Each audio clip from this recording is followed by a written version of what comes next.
రైతులను కూడా మాట్లాడినాం. వాళ్ళందరూ కూడా హ్యాపీగా ఉన్నారు. ఇవాళ చెన్నీ పట్టకపోవడం వల్ల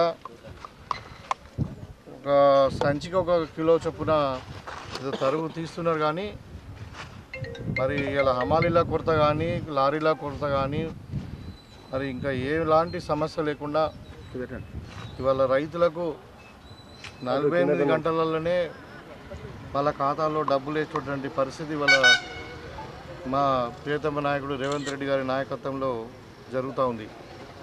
మీరందరూ కూడా పత్రికలలో కూడా చూసిండ్రు.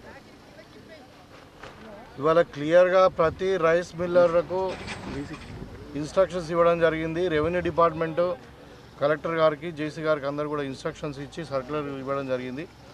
ఎవరైనా కానీ రైతులకు గిట్టుబాటు ధర కంటే తక్కువ కొంటే వాళ్ళ మీద క్రిమినల్ చర్యలు తీసుకోవాలి. అవసరం ఉంటే రైస్ మిల్లర్స్ మీద ట్రేడ్ లైసెన్స్ కూడా రద్దు చేయాలని చెప్పి కూడా క్లియర్గా ఆర్డర్స్ ఇవ్వడం జరిగింది. ఇవాళ కలెక్టర్ గారి ఆధ్వర్యంలో రెవెన్యూ డిపార్ట్మెంటు, అదేవిధంగా మరి ఈ సివిల్ సప్లై డిపార్ట్మెంటు, తర్వాత కోఆపరేటివ్ డిపార్ట్మెంటు, పోలీస్ వాళ్ళ ఆధ్వర్యంలో ఈ 4-5 శాఖలు సమన్వయం చేసుకొని వాళ్ళ రైతులకు ఏమాత్రం ఇబ్బంది లేకుండా టోటల్ ధాన్యాన్ని ఇలా ప్రభుత్వమే కొనుగోలు చేస్తూ ఉంది. వెంటనే డబ్బులు కూడా ఇంతకుముందు చెప్పారు 48 గంటల్లో డబ్బులు ఇస్తామని చెప్పారు. కానీ ఒక్కోసారి 3 వారాలు 4 వారాలు కూడా రాలే. మళ్ళీ ఏం చేసిండ్రు, 10 కిలోల చొప్పున తరుగు తీసిండ్రు. ఏదో రంగు మారిందనో, లేకుంటే మహిష రాలేదనో, లేకుంటే ఇంకేదో నూకలు అవుతున్నాయనో రకరకాల కారణాలు చెప్పి గత ప్రభుత్వంలో ఒక్కొక్క రైతు కొన్ని వేల రూపాయల నష్టం జరిగింది. అంటే 10 కిలోలు కర్త అంటే ఒక క్వింటాల్కు దగ్గర 220 రూపాయలు. సో అట్లా ఒక రైతుకు ఒక ఎకరానికి 30 క్వింటాలు పండితే 6,000 రూపాయల నుండి 7,000 రూపాయలు లాస్. దాన్ని అరికట్టడానికి ఇదంతా మేము చర్యలు తీసుకున్నాం. గత ప్రభుత్వం చేసినటువంటి ఏదైతే తప్పిదాలు ఉన్నాయో ఇప్పుడు కస్టమ్ మిల్లింగ్ కొరకు రైస్ మిల్ ఎవరైతే రైస్ మనం ప్యాడీ వరి తీసుకొని బియ్యము ప్రభుత్వానికి ఇవ్వలేని పరిస్థితిలో ఉంటే వాళ్ళ దగ్గర ముక్కు బిడ్డి కేసులు పెట్టి మరి 900 కోట్ల రూపాయలు సివిల్ సప్లైకు ఇవాళ మేము రైస్ మిల్లర్కి ఇప్పించాం. రైస్ మిల్లర్ నుండి కేంద్ర ప్రభుత్వం నుండి రావాల్సినటువంటి మనకు బకాయిలు కూడా 1,200 కోట్లు ఇవాళ మనకు రాష్ట్ర ప్రభుత్వానికి చేరుకున్నాయి. దాంతో ఇవాళ రైతులకు ఏమాత్రం ఇబ్బంది లేదు. సో ఏదైనా ఉంటే కూడా మళ్ళీ ఇంకా మేము కంప్లైంట్ ఉంటే కూడా టోల్ ఫ్రీ నెంబర్ కూడా ఇచ్చారు, దానికి కంప్లైంట్ చేయొచ్చు. ఇవాళ అసలు ఏం కంప్లైంట్ అయితే రైతులతోనే మాట్లాడుతున్నారు, ఇక్కడ హ్యాపీగా ఉన్నారు వాళ్ళు. సో ఇంకొకటి కూడా మేము భరోసా ఏదలుచుకున్నాం రైతులకు ఏంటంటే, ఒకవేళ సరే ఇంకొక వారం 10 రోజుల్లో మొత్తం ధాన్యం అయిపోతుంది, ఒకవేళ కాని పరిస్థితుల్లో ఉన్నా కానీ ఏదైనా వర్షం పడ్డా ఇంకేదైనా రంగు మారినా లేకుంటే ఇంకా ఏదైనా కానీ ధాన్యం కొంచెం దెబ్బతిన్నా కానీ 100% సేమ్ ఎంఎస్పీ ప్రైస్ అని ప్రభుత్వమే కొంటుందని రైతులకు నేను భరోసా ఏదలుచుకున్నా. రైతులు ఏమాత్రం మీరు ఆందోళన చెందాల్సిన అవసరం లేదు. వర్షం వచ్చినా ఏదొచ్చినా మేము కొంటాం. ఎందుకంటే కాంగ్రెస్ పార్టీ రైతుల పక్షం పార్టీ. ఇవాళ నిన్ననే డిసిషన్ కూడా తీసుకున్నారు. ఆగస్టు 15 లోపల రైతులకు కూడా 2 లక్షల రూపాయల రుణమాఫీ ఏకకాలంలో చేస్తామని ముఖ్యమంత్రి గారు ప్రకటించారు. అదేవిధంగా 500 బోనస్ మేమైతే వరికి ఏదైతే చెప్పినామో ఈ రాబోయే వర్షాకాలం పంట నుండి ఇంప్లిమెంట్ చేస్తామని కూడా చెప్తా ఉన్నాం ఇవాళ. ఎందుకంటే ఈ పంటకు మాకు ప్రభుత్వం రాలే, అప్పుడు పంటలు వేసినాం. సో ఇవాళ ఇంకొక విషయం, రైతుల విషయంలో ప్రభుత్వం తీసుకున్న చర్య ఏంటంటే, ఇలా రైతుకు అకాల వర్షాల వల్ల కానీ లేకుంటే ప్రకృతి విపత్తుల వల్ల జరిగే నష్టాన్ని నివారించడానికి రైతు పంట బీమా ఏదైతే ఉన్నదో అది 2,000 కోట్లు అవుతుంది.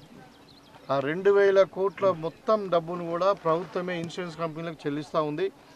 ఇంతకుముందు ఎట్లా ఉందంటే కొంచెం ఒక సెంట్రల్ గవర్నమెంట్ ఫసల్ యోజన కింద కొంచెం గ్రాంట్ కట్టేవాళ్ళు, మిగతాది కొంతమంది రాష్ట్ర ప్రభుత్వం కట్టేవాళ్ళు, మిగతాది రైతులతో వసూలు చేసేవాళ్ళు.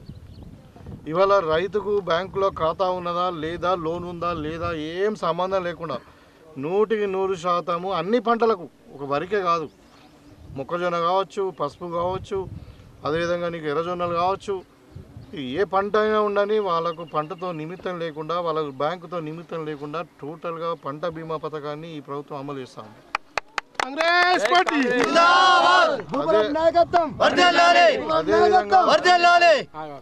అదేవిధంగా గతంలో ఎన్ఆర్జీఎస్ ఫండ్స్తో నిర్మించినటువంటి రైతు వేదికలు 2,000 ఎకరాలకు ఒక క్లస్టర్ కింద తీసుకొని ఏదైతే రైతు వేదికలు చేసినారో అవి నిరుపయోగంగా ఉన్నాయి. ఇంతకుముందు టీఆర్ఎస్ నాయకులు ఏదో తాగడానికో పత్తలాడుకోవడానికో వాడుకున్నటువంటి సందర్భంలో ఉంది. ఇవాళ దాన్ని యూటిలైజేషన్ తీసుకురావాలా, దాన్ని వాడుకోవాలనే ఉద్దేశంతో అది ప్రభుత్వం నిర్మించినటువంటి వేదికలు కాబట్టి మరి ప్రతి మంగళవారము ప్రతి శుక్రవారం ఈ 2 వారాలు రైతు నేస్తం పేరు మీద అక్కడ అన్ని రైతు వేదికలలో రాబోయే కాలంలో మన కాన్స్టిట్యున్సీలో ఇక్కడ బెంట్రాస్పల్లిలో మేము ప్రారంభించుకోవడం జరిగింది ముఖ్యమంత్రి గారి ఆధ్వర్యంలో. ఇవాళ అతి త్వరలోనే ఈ రైతు వేదికలు కూడా మరి అంటే ఈ రైతు నేస్తం పేరు మీద డైరెక్ట్ వాళ్ళు ఈ వర్చువల్ జూమ్ మీటింగ్లో పార్టిసిపేట్ అయ్యి వర్చువల్గా ఆన్లైన్లో వీళ్ళు సైంటిస్టులతో ఇక్కడి సైంటిస్ట్ కావచ్చు, మన అగ్రికల్చర్ యూనివర్సిటీ సైంటిస్ట్ కావచ్చు, ఇంకెవరితోనన్నా వాళ్ళు రైతులు డైరెక్ట్గా ఇంటరాక్ట్ అయ్యి వాళ్ళ యొక్క అనుమానాలను వాళ్ళ యొక్క నాలెడ్జ్ను ఇంప్రూవ్ చేసుకోవడానికి పనికొస్తుంది. ఎక్కడన్నా కావచ్చు అది ఆ ఇంటర్వెన్షన్ ఎక్కడంటే నీకు రైతు మట్టి దున్నినప్పటి నుండి ఎరువులు వేసినప్పటి నుండి మరి విత్తనాలు నాటడమే కాకుండా అది కూడా మధ్యన తెగులు రాకుండా వాడడం కానీ రోగ నివారణ కానీ అదేవిధంగా కోతకు సంబంధించిన మట్టుకు మన మార్కెటింగ్ విషయంలో కూడా ఈవెన్ హార్వెస్టింగ్ విషయంలో కూడా అన్నిట్లో కూడా వాళ్ళకి రైతులు సలహాలు సూచనలు ఇవ్వడానికి డైరెక్ట్ అంటే నేరుగా అంటే జాతీయ స్థాయి సైంటిస్టులతో మాట్లాడే అవకాశం ఈ ప్రభుత్వం కల్పించింది. అది ప్రతి మంగళవారము ప్రతి శుక్రవారము ప్రతి రైతు వేదికలో ఉంటుంది. అదే ఉంటుంది. ఇప్పుడు అన్ని రైతు వేదిక కూడా విస్తరిస్తాం. అది అంటే రైతులకు అప్డేట్ ఉండాలి ఏం జరుగుతుందని డైరెక్ట్ మనకు టెలిమెడిసిన్ లాగా వీళ్ళకు డైరెక్ట్ అగ్రికల్చర్ సైంటిస్ట్తో వీళ్ళు మాట్లాడుకోవచ్చు. మా భూమిలోకి ఈ ప్రాబ్లం ఉన్నది ఏం చేయమంటారని అడగచ్చు. మా పంటకి ఇలా ఉందని ఫోటోలు పెట్టి కూడా వాళ్ళు మాట్లాడి దేనికి అంటే యూజువల్గా మన అగ్రికల్చర్ ఎక్స్టెన్షన్ ఆఫీసర్స్ విజిట్ చేస్తారు. అయినప్పటికీ వాళ్ళు కూడా అంతా క్వాలిఫైడ్ వాళ్ళే ఉన్నారు. ఇప్పుడు అగ్రికల్చర్ ఎక్స్టెన్షన్ ఆఫీసర్స్ కూడా అంతా కూడా క్వాలిఫైడ్ వాళ్ళే ఉన్నారు. ఒకవేళ ఇది కాకుండా ఇంకా ఎక్స్పర్ట్ ఒపీనియన్ కావాలంటే కూడా మనము తీసుకునే విధంగా ఇలా రైతు వేదికలను వాడుకలోకి తీసుకొచ్చినాం. ఇది రైతు ప్రభుత్వం అంటే. ఇవాళ రైతు బంధు రైతు భరోసా పేరు మీద మేము 15,000 ఇస్తామన్నాము. ఖచ్చితంగా రాబోయే కాలంలో ఇస్తాం. ఇవాళ ఏం చేసాము, మేము 5 ఎకరాల వరకే రిస్ట్రిక్ట్ చేసాం. రైతు భరోసా ఏదైతే ఇంతకుముందు ఇచ్చారో ఇవాళ 95% మంది రైతులకు రైతు భరోసా అందింది. ఎకరానికి 5,000 చొప్పున. రాబోయే కాలంలో మేము 7,500 ఇస్తామని చెప్పినాం, ఇస్తాం నెక్స్ట్ క్రాప్కు. అయితే దీంట్లో మేము చెప్పదలుచుకునేది ఏంటంటే ఇంతకుముందు టీఆర్ఎస్ ప్రభుత్వంలో ఒక రైతుకు కాకుండా వ్యవసాయ భూమి ఉన్న వాళ్ళకి ఇచ్చారు. హైదరాబాద్లో ఉండి ఇంకెక్కడ అమెరికాలో ఉండి ఇక్కడ భూములు ఉన్న వాళ్ళకు కూడా మరి గుట్ట బోర్డులకు రియల్ ఎస్టేట్ వ్యాపారం చేసుకున్నటువంటి ఆ ప్లాట్లు చేసినటువంటి భూములకు కూడా ఇచ్చిర్రు. ఇవాళ ఆ విధంగా కాకుండా నిజమైన రైతు అంటే ఎవరు? భూమి ఉన్నవాడు రైతు కాదు, పంట వండించేవాడు రైతు. సో ఆయన కౌలు రైతు కావచ్చు, భూమి యజమాని కావచ్చు, కానీ పంట వండించేవానికి లాభం చేకూరాలని ఇవాళ రైతు భరోసా పేరు మీద ఎకరానికి 7,500 రూపాయలు 2 క్రాప్లకు కలిసి 15,000 రూపాయలు 5 ఎకరాల వరకు ఇంక్లూడింగ్ కౌలు రైతు కూడా ఇస్తామని ప్రభుత్వం నిర్ణయించింది. ఇది మేము చేసింది. ఇంతకుముందు కూడా మేము రైతులకు మొట్టమొదటిసారిగా కరెంట్ ఇచ్చినటువంటి ఏదైతే ఉందో అది రాజశేఖర రెడ్డి గారు కాంగ్రెస్ పార్టీ ప్రభుత్వంలోనే 2014లో 2004 అంటే మన 20 సంవత్సరాల క్రితమే రైతులకు ఫ్రీగా కరెంట్ ఇచ్చినాం. మొట్టమొదటి సంతకం కూడా అప్పుడు ఆనాటి ముఖ్యమంత్రి గారు పెట్టడం జరిగింది.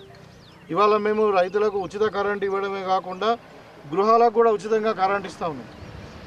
200 యూనిట్ల వరకు జీరో బిల్లు పేరు మీద ఇవాళ మన నిజామాబాద్ రూరల్ నియోజకవర్గంలోనే నాకు తెలిసి 60,000 మంది గృహ హౌస్ హోల్డ్స్ ఇవాళ జీరో కరెంట్ బిల్ కడతా ఉన్నారు.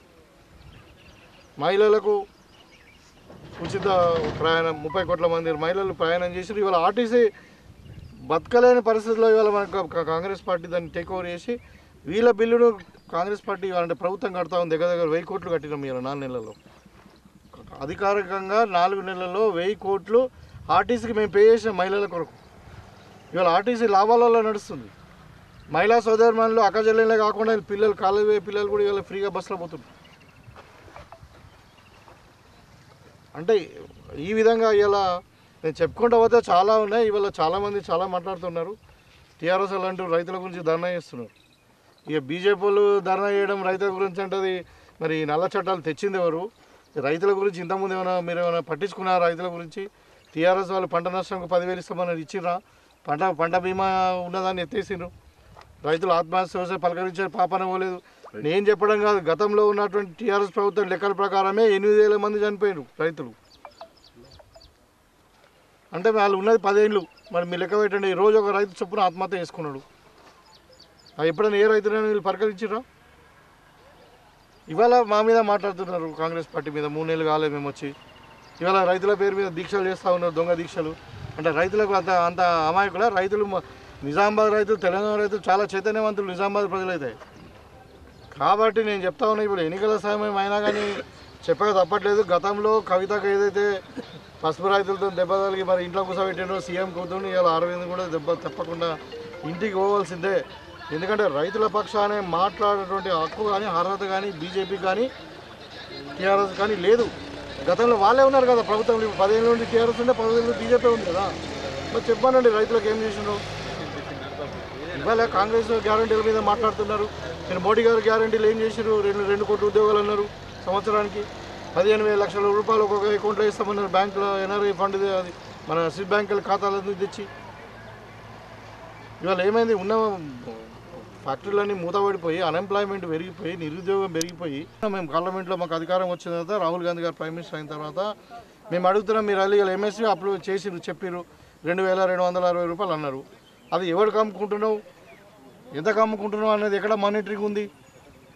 కాబట్టి దాన్ని చట్టబద్ధత చేస్తున్నాం. పార్లమెంట్లో బిల్లు తెచ్చి అదొక చట్టం, దాన్ని వేస్తే దానికి శిక్షార్హుడు వాడు. దాంట్లో అమల్లో భాగంగానే ఇవాళ మేము క్లియర్గా కలెక్టర్లకు కానీ ఇన్స్ట్రక్షన్స్ ఇచ్చడం ఏంటంటే, ఎవడైనా తక్కువకు వినకుంటే రైతు దగ్గర గిట్టుబాటు ధర కంటే తక్కువ కొంటే వాళ్ళ మీద క్రిమినల్ కేసులు ఏమైనా బుక్ చేయమని చెప్తున్నాం.